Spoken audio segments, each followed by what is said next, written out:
So he put his dad's name in.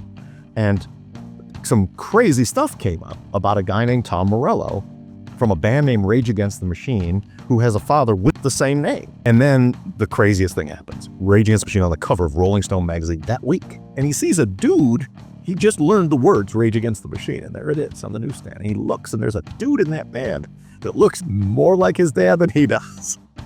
You're gonna go in there tomorrow, daycare, and when they start doing it, you're gonna take your little brown hand and you're gonna make it into a little brown fist, and you're gonna just tell me about Malcolm X. I'm like, I'm 5 years old. And she's like, when there is racial injustice, you're the one that has to stop it. I saw 2 nooses as a kid. At night, someone came, quietly lifted the door, noosed up, quietly put the door down. I went out there to get my bike to go to school. It was like what? Welcome to Identified, where we explore, challenge, and redefine the traditional concepts of family and identity. In this episode, I am joined by Rage Against the Machine founding member and guitarist Tom Morello.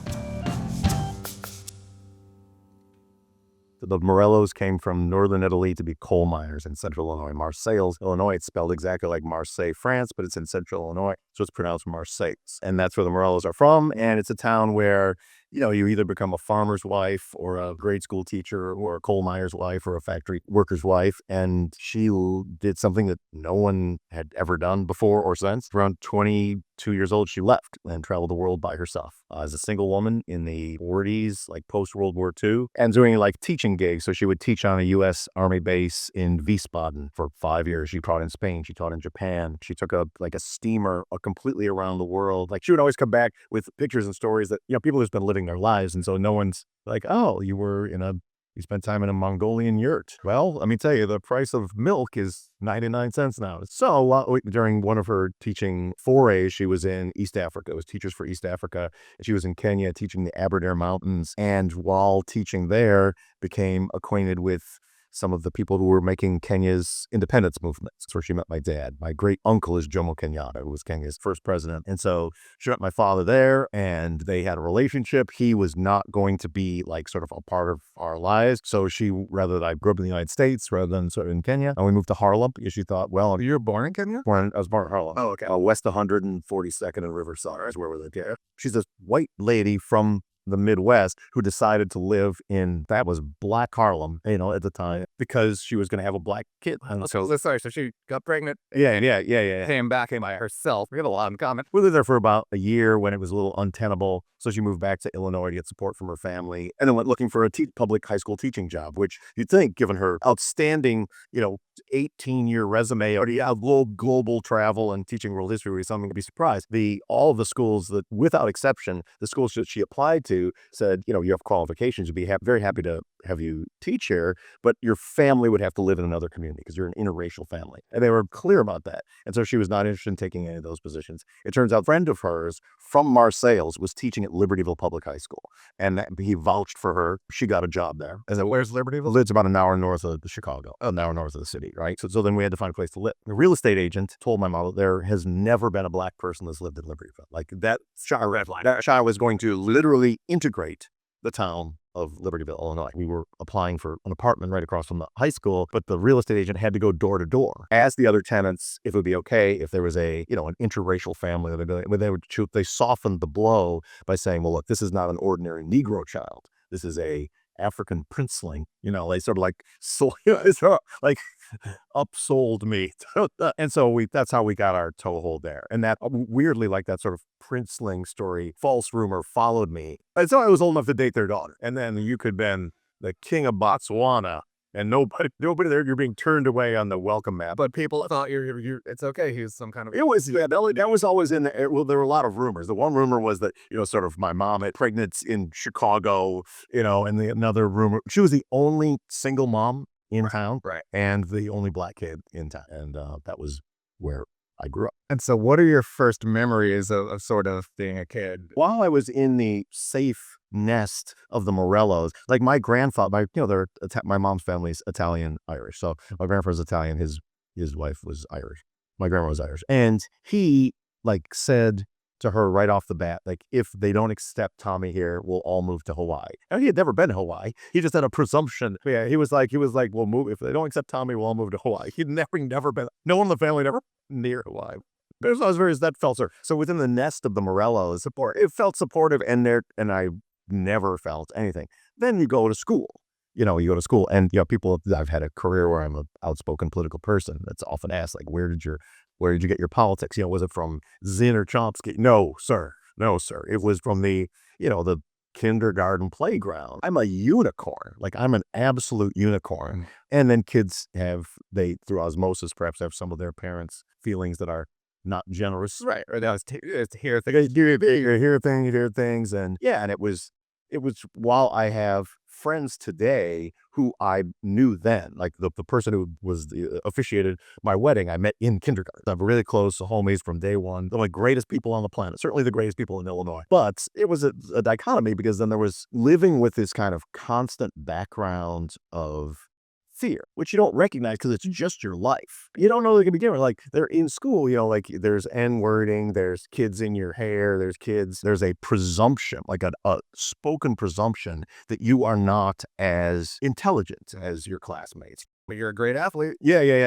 Like, I was the second fastest kid. They're like, why aren't you the fastest one? I'm like, because Craig Camille is super fast, dude.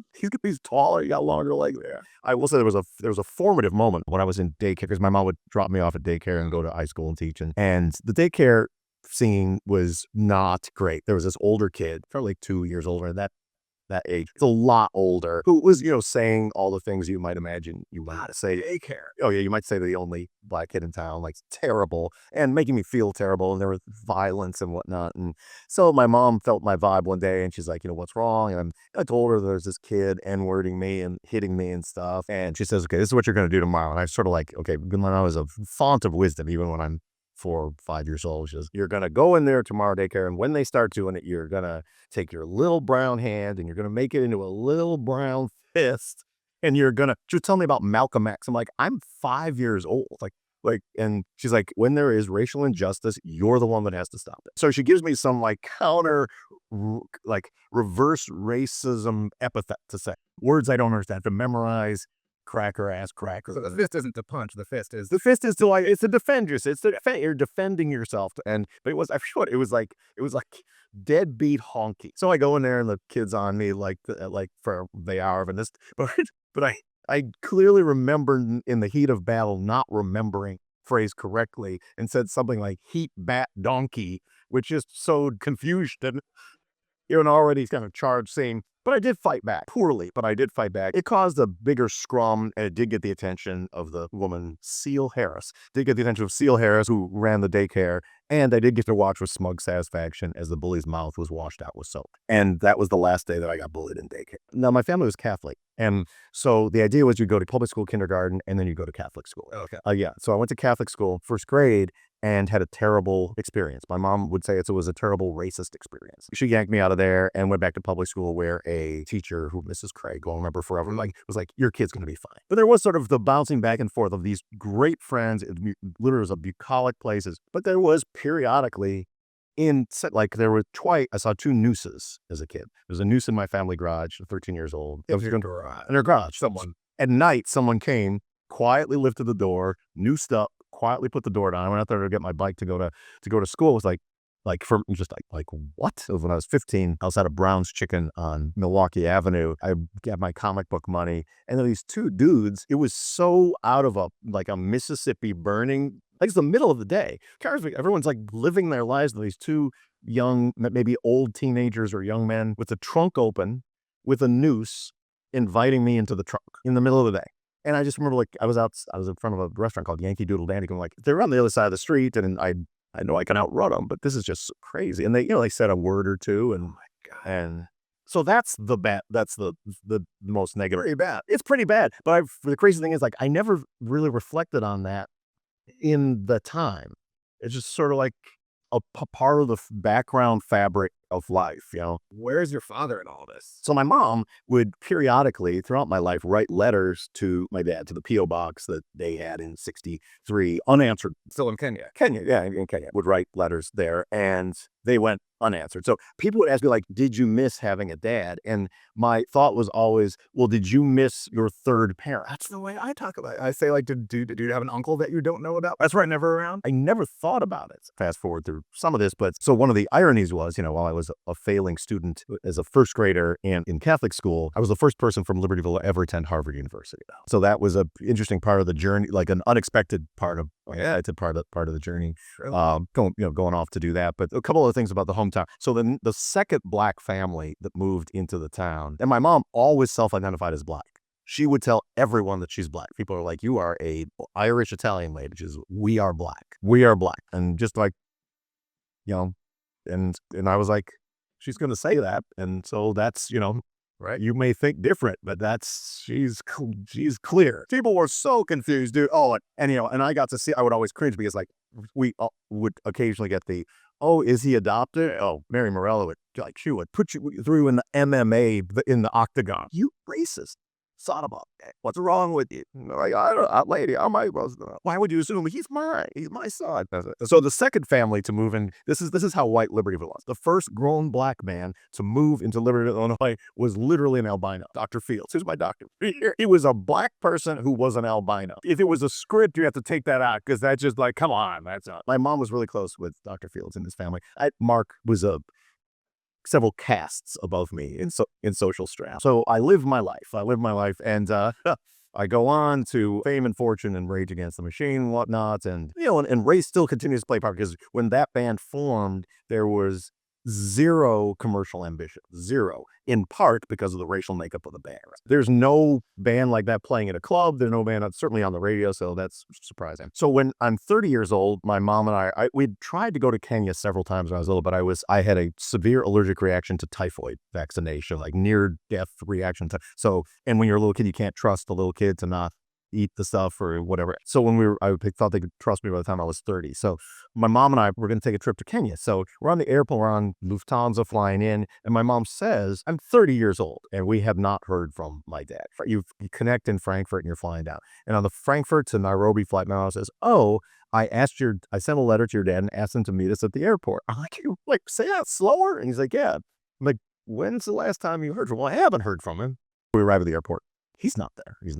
We get to the Hotel Intercontinental, and there's a message for us. Sorry, I couldn't meet you at the airport. I'll pick you up for dinner tomorrow at 8. And my mom was like, oh, good, we'll have dinner. I'm like, what? This is all just that matter of fact for it. Oh, yeah. And she's like, oh, shame you couldn't have met us at the airport. I'm like, what? Are you kidding me? And a 30-year-old I am done worrying about stuff like that. And all of a sudden, my father's going to walk through that hotel door tomorrow at 8. One, it was a reveal. He had received every letter. He had received a letter that, your son got accepted to Harvard. Your son has a #1 record. You're this, that, and the other, and had received them all and replied to none. So anyway, it knock, and Ambassador Nyethe Jiroge walks through the door. And first thing I'm stunned by, like, you've seen your parents, and I saw my dad. I saw him for the first time I was 30. I was like, I look a lot like my mom and my dad, somewhere right in the middle. Like, it was people have that realization. Was young, he's sharper than me and a little taller, and so we went out, and it was odd, but he couldn't have been more gracious, and took us out. I think the next day we did some sightseeing around and whatnot. Then we had a long safari situation where we were away for like 3 weeks, and not with him, but where we were like, trip out. Well, happy to have met my dad. Go see him when we came back, and when we came back, there were some unsettling revelations for me. I have 3 brothers. And he has a wife, and there's 3 brothers, and that we're never going to meet them. Oh, yeah. And why? And that when he was with like sort of our little tour group at the, in the hotel, he was not comfortable being introduced as, my father. He's received these letters from this curious Illinois family. So, then the last day there was a discussion about, like, I sort of raised that, like, brothers, like, I'm an only kid. I'm not just a only kid. Like, I'm the last Morello. So my mom, her brother, and her sister, there's me. I'm like, I had like siblings, and it was kind of uncomfortable. We're going to meet him. And we left. And then that was, there was some significant feelings about that. So I'd never, ever thought I missed my dad. Never thought of anything like, I was just like, that's not great. Like some of that's not great. And we had exchanged some letters that were not great after that. All in the mail, though, not in the mail. The mail. Yeah. I don't even know that email exists, but it was 94. So exchanged some letters that weren't great, but sort of felt like that's the cap. And I was like, I got to meet my dad, wrestle with some uncomfortable emotions with regards to the situation, and on with my life, and on with my life. And then fate intervened. It turns out that one day I'm talking to my manager. There's a friend of yours from Georgetown University who wants to get in touch. I'm like, I don't know about Georgetown. Next, go down. At the end of it, I'm like, give me Georgetown again. And I'm like, I don't recognize the email, whatever. So I email, I'm like, this is Tom Morello. Who's this? It's my brother, Segeni. Now, he has been on a journey of his own because he is a senior at Georgetown University. He's 10 years younger than yours? Yeah, maybe more, maybe a little bit more. There's some funny things are happening in the world. It's when internet search he was an internet searcher. He was an internet coder or something like that. And that you try out stuff. So he put his dad's name in. And some crazy stuff came up about a guy named Tom Morello from a band named Rage Against the Machine who has a father with the same name as his that came up. And so he was like, whoa. So he sort of dug further into that. And there's mention of a tea farm. And he's like, that's great. Like, how could that not be my dad? How could that not be my dad? So he calls up his dad and he says, our dad, and says, what do you know about Tom Morello? Now, if you've never met the lion that is the Kenyan male of a certain generation, it is impossible to describe to you the courage it took for him to ask that question, really. And so he just responded, if he doesn't talk about it, it's not talked about. So that's the end of that. And then the craziest thing happens. Battle of Los Angeles comes out. It's 25 years ago. Rage Against the Machine on the cover of Rolling Stone magazine that week. Segeni is walking by a newsstand. And he sees a dude, he just learned the words Rage Against the Machine, and there it is on the newsstand. And he looks, and there's a dude in that band that looks more like his dad than he does. And he's like, fucking hell. And so he, by hook and by crook, reaches out, and so I hit him up, and I'm like, who's this? And he's like, I think I might be your brother. I'm like, I called him up, and I said, what are you doing this weekend? Come on out. And it turned out the two first cousins were going to Pepperdine. And so one was graduating. And so we went to a couple of weeks later, went to the graduation with my uncle, Dr. Mungai, who was that show, This Is Your Life. Yeah. He was the first African to graduate Stanford Med. He was the Minister of Defense, Kenyatta's personal physician, had an incredible life. And he's at Pepperdine, and he knows, and my mom's there, and he remembers my mom. Wild. Yeah, so we sort of having this crazy family reunion, and there's a bunch of family that comes and goes around, and my wife and I we charm them all, and the toothpaste is out the tooth. And my dad remains a pillar of silence on the issue, a total pillar of silence. He's still alive through all this. He's living his life. It comes to a crazy head at Segeni's graduation from Georgetown, where he invites, it's him and 4 people, his dad, his mom, myself, and my then girlfriend, now wife. Oh my God, I feel like I'm watching a movie. And it's in a hotel room. Not much different from this room. They're in the hotel room. Everyone shows up in the room. And it is crazy because the mom doesn't have any idea who I am. And so, because we've been friends with Segeni for my other brother was in the States, of staying at my mom's house in Illinois. We're all connected. Dad kept a secret, so much kept a secret from and his mom. Oh yeah, we're all connected with everybody else. And at one point, Segeni's, says, I'd like to introduce, everybody at the table here, is my father, my mother, this is Denise, and this is my brother, Tom Morello. And, at first the mom takes it like, oh, it's my brother. It's, it's right, my brother. He's like, you make sure that she understands. No, not like that. This is my brother. Cut to the story has a happy ending, but some years later, we were there for my uncle's 80th birthday in Kenya. Because everybody except for Hank, we're all in. My dad's a lot sort of more open this time. And there's a real hierarchical family thing in among the Kenyan Kikuyu males. And my uncle, who's older, who's the patriarch of the family, says to his younger brother, he says, and now my younger brother will introduce his family. This huge place with he had the rose garden franchise for Europe. So you're like on this crazy grounds and there's tons of people there from everywhere. And my dad has to stand up and in front of his older brother, introduce his family. To his credit, at the end of it, he introduces me as his son. He thanks my mom for raising me well in front of everybody. He later pulls her aside and asks her for forgiveness for not being in touch or not doing anything. He asked me for forgiveness and then says, what are your intentions with that woman? What an unbelievable, but I mean, incredible ending. That must have felt good, right? Yeah.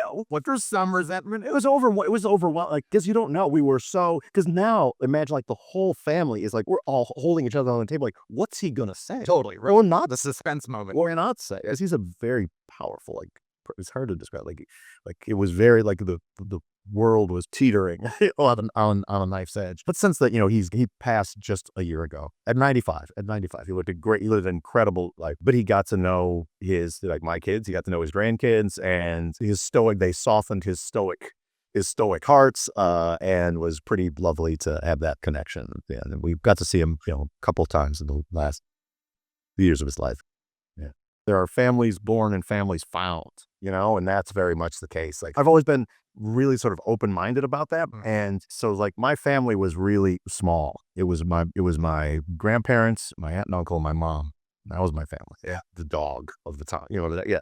And then there was a real important extended family of my friends that were from Libertyville and Marseilles too. That were really that I see just the other day. I had dinner with them the other day. That I love and that were the brothers and sisters that I never had. And then there's like a broader, like, I don't know, a broader open-mindedness about family. Like as soon as like, the way that my kids, is interesting because there's family what you think it is or and how it manifests. Like my kids, the second that they hang out with their cousins, there's no, like if you're hanging out with like some your friends, or there's a wall and it takes a while, or like with the cousins, it's immediate. If they can feel it, it's a blood bond. And so them and all the Kenyan cousins, it was like, it's immediate, whether they're little, whether they're big, whatever. And so that's something that I can't necessarily describe in social terms, but has clearly some biological pheromonal thing that is happening. And then crazy part is I was a sperm bank donor in the early 90s, and 3 children have surfaced in the last 2 years From DNA testing? from DNA testing, and it's been fantastic. And their family now too. And you're in touch with them and Yeah, coming to Christmas and all that. Yeah, so bring them the candy.